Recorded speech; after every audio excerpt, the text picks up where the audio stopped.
Welcome back to Trash Talks, the official podcast of Second Life, where environmental conservation meets innovation. We're combining drone tech, AI, community, and research to restore our oceans and give the planet a second chance. From drone-powered cleanups to community-led activism, every week we dive into another topic that we hope will inspire you for change. Today, we're doing a bit of a heavy one. We're talking about disasters, not just when they strike, but how we can prepare for them before they happen. Here's a stat that puts it into perspective. According to the UN Office for Disaster Risk Reduction, between 2000 and 2019, there were over 7,000 major recorded disasters worldwide, claiming more than 1.2 million lives and affecting 4 billion people. Climate change is expected to make disasters even more frequent and severe in the future. Yes, Chiara, and related to this, this is why preparedness can literally save lives and reduce economic loss.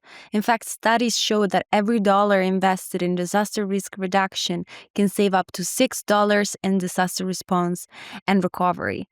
But preparedness isn't just about emergency plans, it's about systems, infrastructure, communities, and even mindset. Our guest today knows this firsthand.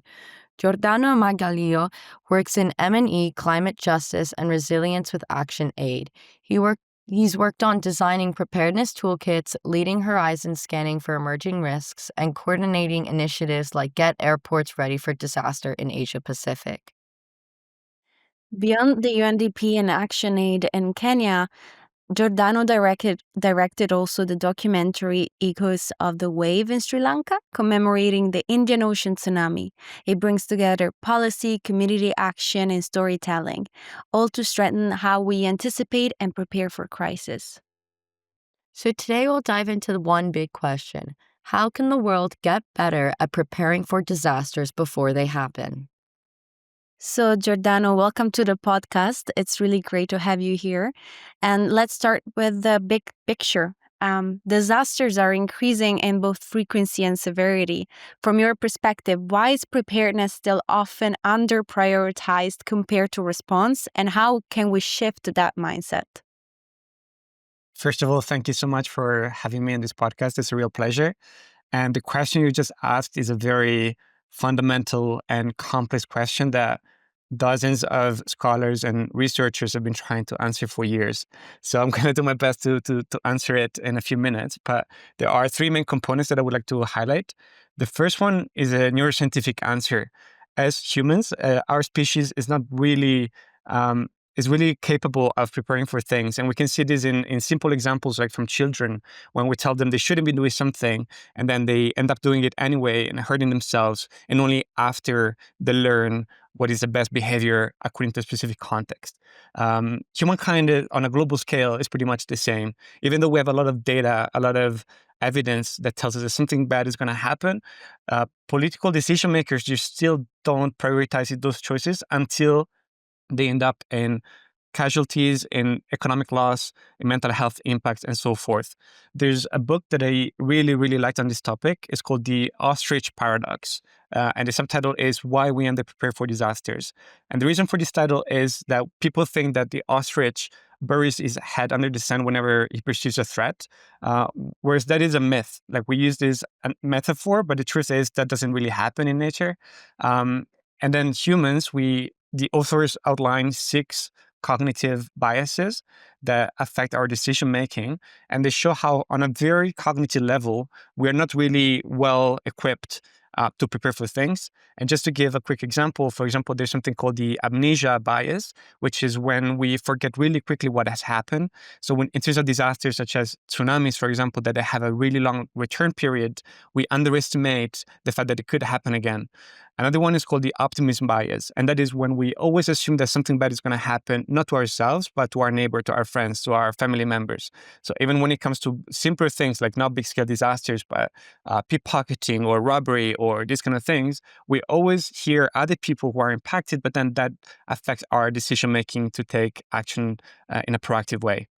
When we look at the global financial landscape in terms of climate, only 5 to 10% of the funds are directed towards adaptation. And that is a problem because as much as it's important that we try to curb greenhouse gas emissions and we dedicate funds to mitigation, all statistics point out that doesn't matter what happens on a mitigation from a mitigation angle, still we're going to see an increase in the temperatures by 2100, meaning that we're going to see even a further increase in the severity and intensity of hazards globally. That means we have to put more money into adaptation, into preparedness. And the third thing I want to highlight is the political agendas. So because so much of our political systems is designed in a way that parties in power stay there for only a few years, they don't really have the mindset to take into account the long-term risks. And having very limited resources, especially in developing countries, they would always prioritize short-term political gains to long-term safety. And that is a problem because, as you said in the intro, we know that for every dollar in preparedness, we can save a lot in response. We don't have a clear answer. Some people say $6, $10, $15, but there's no doubt around the fact that every dollar in preparedness means more lives saved, less economic damage after disaster strikes. So we need to shift the mindset, especially with decision makers who have the political power to change those policies and prioritize preparedness efforts. Yes, I think that's such a good point to talk about how a lot of political leaders are really short-term thinkers because they just want to focus on what they can do for themselves and the country right in front of them. And the idea of a disaster is not necessarily like confirms that it will happen. So it's not a top priority for them. But then, as the expression goes, fail to plan, plan to fail. And as we can see, it shows that there has to be strong disaster relief in order for a country to survive. I think about the most recent hurricane that hit the US, and the preparedness and the relief that the country had for it was absolutely abysmal, and it destroyed a huge part of the East Coast and destroyed parts of the Appalachia, which were not prepared at all to deal with any kind of hurricane disaster, and they had no kind of relief. And that goes into my next question. You've helped develop the UNDP Preparedness Toolkit and Preparedness Labs, working with dozens of country offices. Can you explain how these initiatives strengthen countries' ability to anticipate risks? Maybe share an example of impact on the ground? Yes, absolutely. So just to give a bit of a background to the audience, as far as what is the UNDP Preparedness Toolkit, this is an interactive platform that I've been working on for about 2 years and a half, meaning to support countries globally to have a set of resources and knowledge to enhance their capability for anticipation to risk and response to different disasters. And conversely to what many people might think, the capacities at the country levels, especially in the countries that are the most vulnerable to disasters, are generally really low. Having worked with UNDP for over 3 years at the HQ level, I could interface with a lot of country offices from Asia Pacific, from Latin America and the Caribbean, from Southern and Eastern Africa. And what we notice over and over is that the country office tries to liaise with the national authorities, with the local authorities, to shift the mindset that I talked about earlier.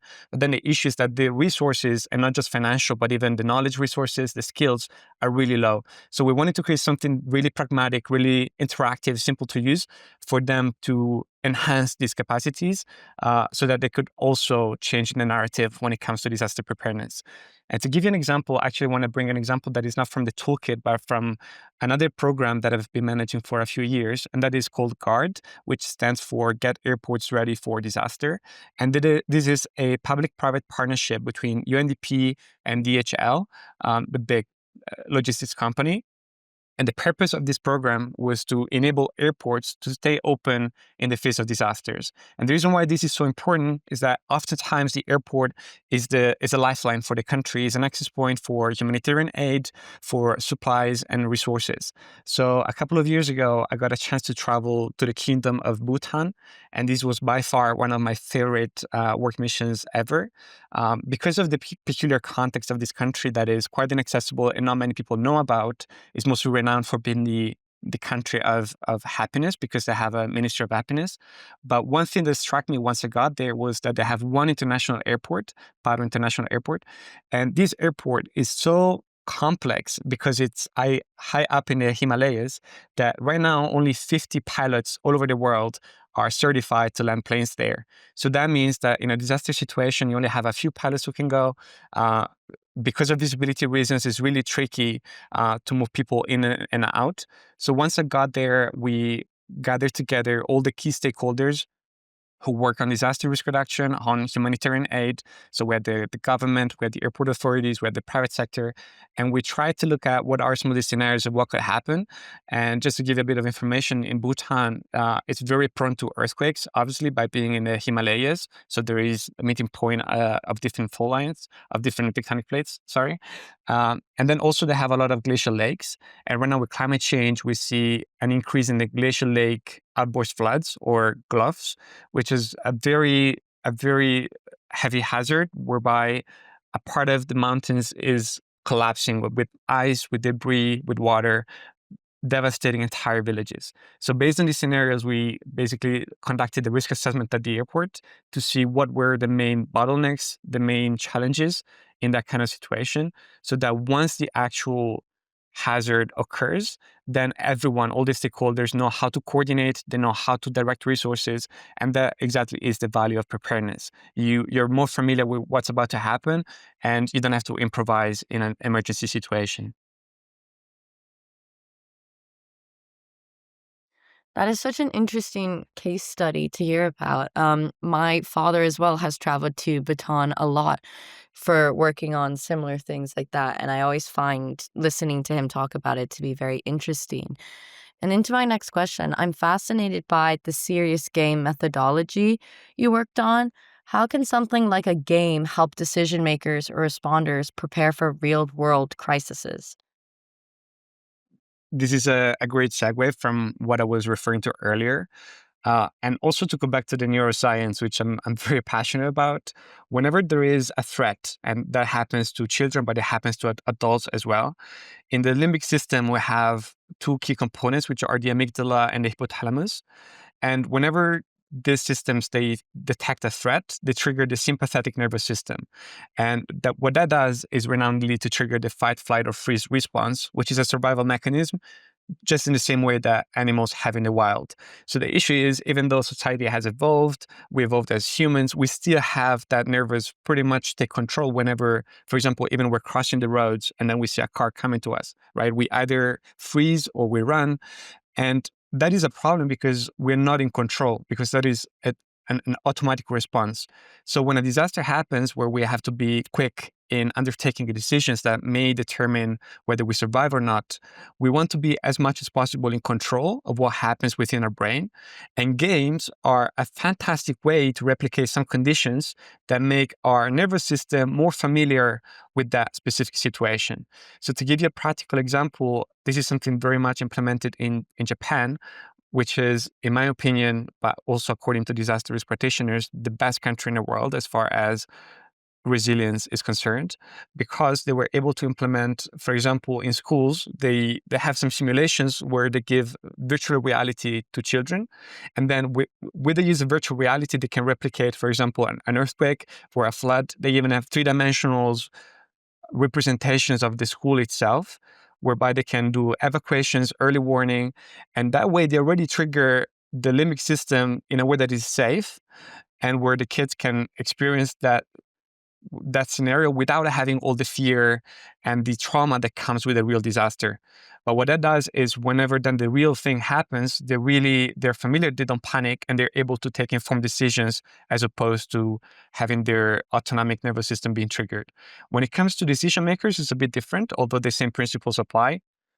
And what we're trying to achieve with serious games is to challenge some of the decision-making patterns that happen when we have limited resources. So for example, as I said earlier, some people may think that there's a dichotomy between, okay, we either have to choose economic development versus humanitarian work.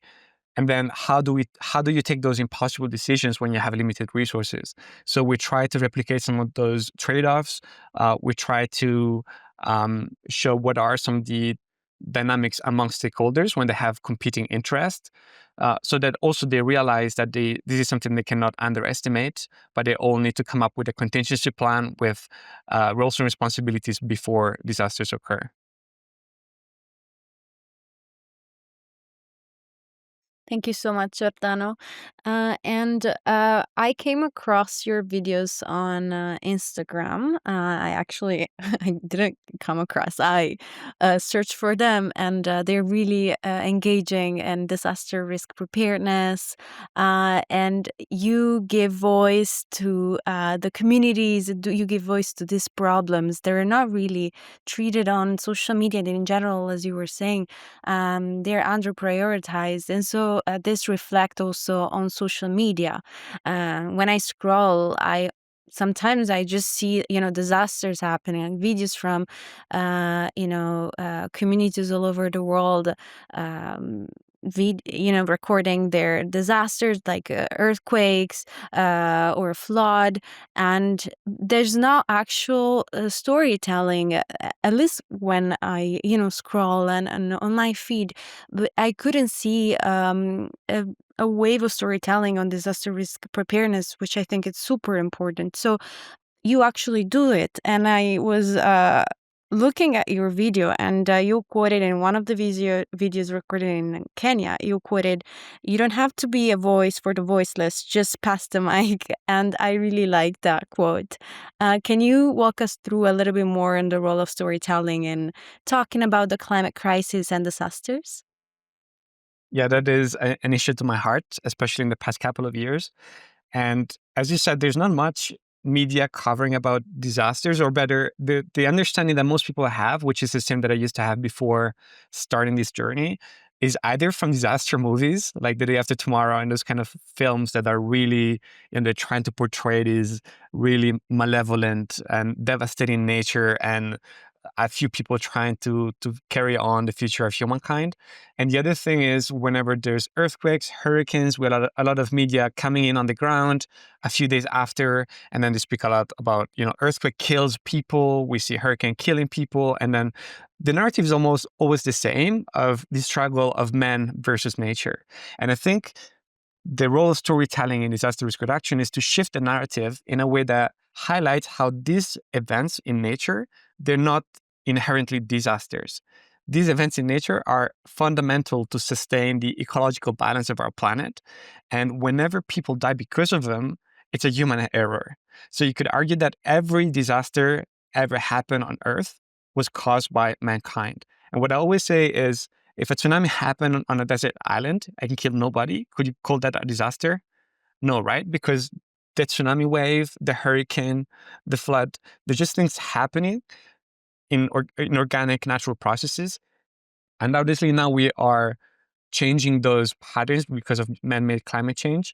But still, what I'm trying to achieve with storytelling is to showcase that humans are in charge, and that there are decisions that we can take and need to take today, so that when those events happen, there's not an impact on what humans value, such as life, such as economic resources, buildings, and mental health. So about a year and a half ago, I started a project to direct my first documentary. And I have to say now in hindsight that I was a bit of a fool, and in that I never studied filming. I just had an idea, and I wanted to bring it to life. So with the help of some of my friends, they have a production company called Jungle Film Production based in Rome. We decided to shoot a feature-length documentary. And what I wanted to talk about was the 2004 Indian Ocean tsunami, because this is the worst disaster in modern history. It took over 250,000 lives across 14 countries. And having lived in Sri Lanka for over 3 years, I knew very well about the impact that it caused on the island. About 35,000 people died in Sri Lanka alone. And I wanted to tell this story from a different perspective from what is usually narrated. Even the National Geographic made a documentary recently about it. And I wanted to show this story from the perspective of people who, after 20 years, how did their relationship with the ocean shift? We talked to a lady who said that in 19 years, she hasn't once visited the beach. And this is an island, right? So the people in theory used to have a very strong connection with the ocean. There's a lot of fishermen. And then interestingly, when you look at some of the indigenous islands, for example, in the Pacific, that didn't even receive a warning, because at that time in 2004 there were no early warning systems. But only by reading some of the flights of the birds and using some of the indigenous knowledge, everyone was able to evacuate to high ground, and only a handful of people died in those islands with indigenous tribes. So this fascinates me because it shows that even though we consider ourselves to be far more developed and technological than some of these communities, we lost a lot of that connection with nature. And disasters is a great entry point to understand what is the state of that balance, of that harmony. And right now, we have a lot to learn. So that's why I want to use storytelling and then bring in my technical literacy, my technical work, to make sure that we can reestablish that harmonious and resilient balance with the natural world. Thank you so much, Giordano. That's very insightful. And I do agree, storytelling has humongous power, as we saw for other causes on Instagram, TikTok. So, really, there's a need to foster, boost a little bit more the power, the use of social media for disaster risk and disaster preparedness. So I really hope your videos and your engaging content can inspire other people to create more content about it. As far as we've seen, preparedness isn't only about infrastructure. In fact, we've also worked on foresight and horizon scanning, trying to anticipate risks before they fully emerge. So, could you talk about how foresight tools are being used to strengthen resilience? Yes. So foresight is something that I was not familiar with until I would say a couple of years ago. And to give a simple definition that I love to when people ask me about what foresight is, it can be defined as the study of change that explores what decisions we can take today that help us move towards future that we want and avoid futures that we don't want. So that is a very simple definition that already challenges a paradigm that is connected to another quote that I really like, which is, the future is not something we enter, the future is something we create. And I think sometimes we underestimate how much influence we have over what's going to happen, right? And disasters are a clear example of that. But there's also another example that I wanted to quickly speak about, which is often given in classes that I attended, which is called Operation Cat Drop, which is connected to an event that happened back in the 50s in Borneo, where there was an epidemic of malaria. And then the World Health Organization, to fight with this malaria, they started spraying huge quantities of DDT to kill the mosquitoes on the island. But they didn't consider that once the mosquitoes were dead, a lot of the geckos, the lizards that the first thing was that a lot of the caterpillars that relied on that the mosquitoes ate started to spread, and they ate a lot of the rooftops of the villages. These houses were built with simple materials, and literally hundreds of houses started to collapse because these caterpillars took over. And the second thing was that a lot of geckos ate these mosquitoes that were sprayed with DDT, and then the cats ate those geckos, and a lot of cats died because of these reasons. And as a consequence, the population of rats in Borneo started to mushroom everywhere. And the rats brought a lot of new diseases such as typhoid and plague. So when we tried to tackle one problem from one side, we found ourselves with an epidemic 10 times worse than it was before we tried to address the problem. So literally the only solution they could think of was to airdrop cats from airplanes and helicopters with parachutes to repopulate the islands with cats so that they could control the rat population. And this example is used to show how in a complex system, whenever we intervene on one side, we never really know what are going to be the consequences on one other side, right? Like with the butterfly effect. So with foresight, what we're trying to do is to look at the future, to analyze what are called signals of change. And a signal is an indicator of a long-term future change that is present, but is not really strong. It's not really evident. So a signal usually evolves into be a trend. So it's something before a trend occurs. And the reason why this is important is that it shows what are some of those early points in the system that we can act on as leverage points so that the future is going to be closer to what we wish it to be. And just to give one useful example for the audience is a report that I worked on last year, which is a signal spotlight from UNDP, and this is open access. And the signal spotlight highlights a bit of what are some of these signals globally. And there was one that stood out to me that they decided to call epigenetic trauma. Epigenetic means what are some of variations that can happen to our genes that are determined by external conditions.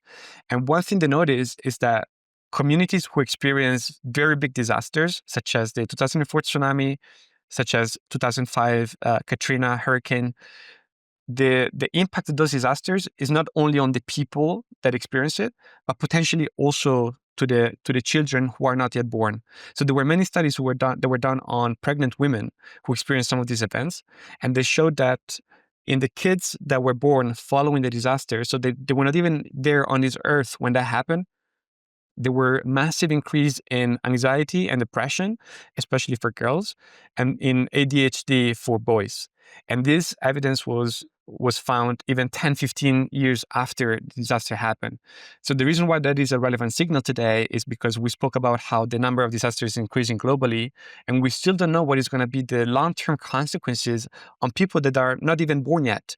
How is going to be their mental health? What is going to be the legacy of that trauma that they're carrying from the parents? So by knowing and being aware of some of these signals, I'm sure that we can all take better decisions and have more agency over the future that we're going to inhabit. I'm so glad you brought up epigenetics. That is something that I personally am very interested in. I've as well have watched a lot of different videos around a lot of different papers on how certain traumatic events can affect someone's DNA and their future DNA that is passed along down to their children.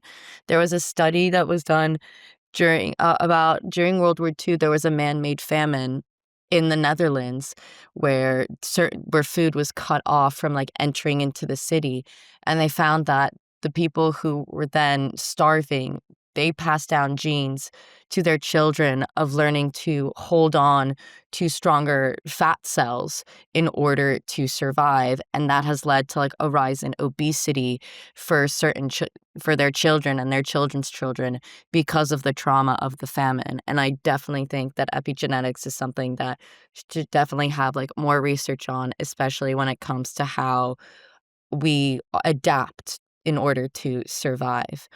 But now switching to a different question, switching to communities. Through Ostia Cleanup, you've mobilized thousands of volunteers for environmental resilience at a grassroots level. What role do local communities play in disaster preparedness, and how can we better connect local action with global policy? That's a great question. And in the same way that I'm very passionate about bringing technical work closer to storytelling, I'm in the same way passionate about connecting some of the global policy work that I've been doing, especially through UNDP, with grassroots community level work, which I find always incredibly fulfilling because you see firsthand a lot of the impact of this kind of work in disaster preparedness that sometimes is a bit more invisible when you work on policy at the global level.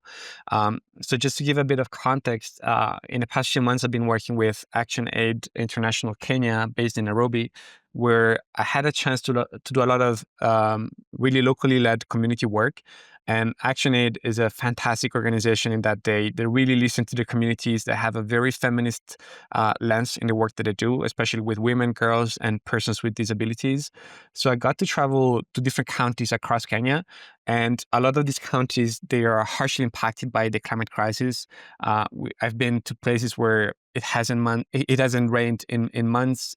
And then once the rain comes, it floods everything. So there's this constant cycles of drought and flood that affect lives and livelihoods. And one interesting work that I've been involved in has been to train some of these young people from these communities on how they can become leaders in disaster situations in Kenya. And a lot of the work comes through accountability. And the reason why that is important is that what people don't realize for the same reasons that I outlined earlier, that when disasters happen, they're not inevitable, right? There's a lot of things that we can do before. And what I want to highlight is that if those things do not happen, that someone must be responsible.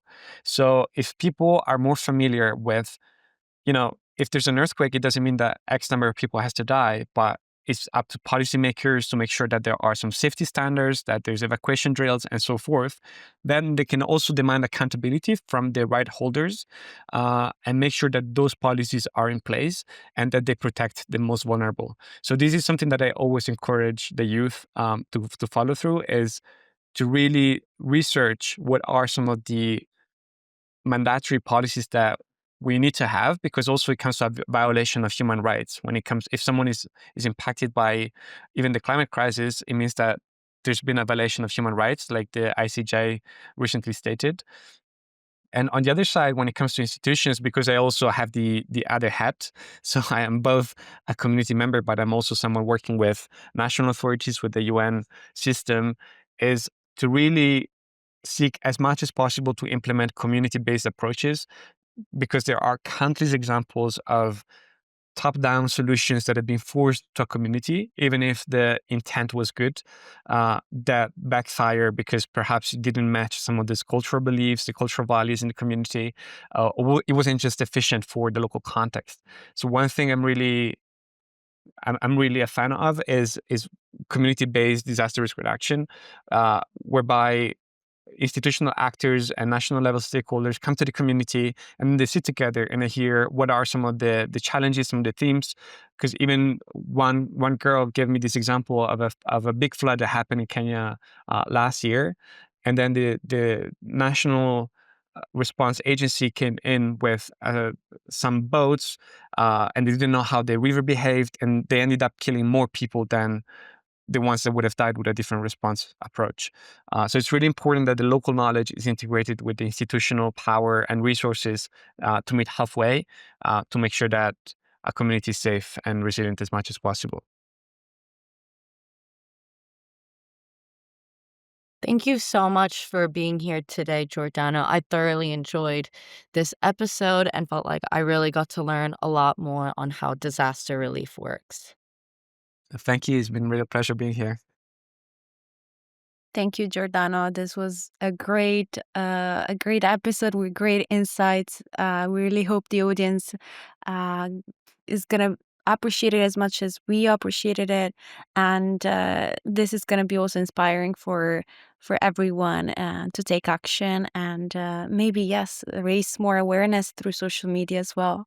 Thank you so much, and for our audience to stay updated on Second Life's work, please subscribe to the podcast to get notifications when we release new episodes, and visit our website, secondlife.ngo, to either join or host a cleanup, or apply as a volunteer, or even donate or start a partnership with us. You can also follow Second Life on Instagram as secondlife.ngo for more sneak peeks at what we get up to. And finally, to our listeners, thank you for your time tuning in, and we really hope to have you back next week, when we'll have very special guests joining us for part 2 of Cities and Urban Waste. Thank you so much.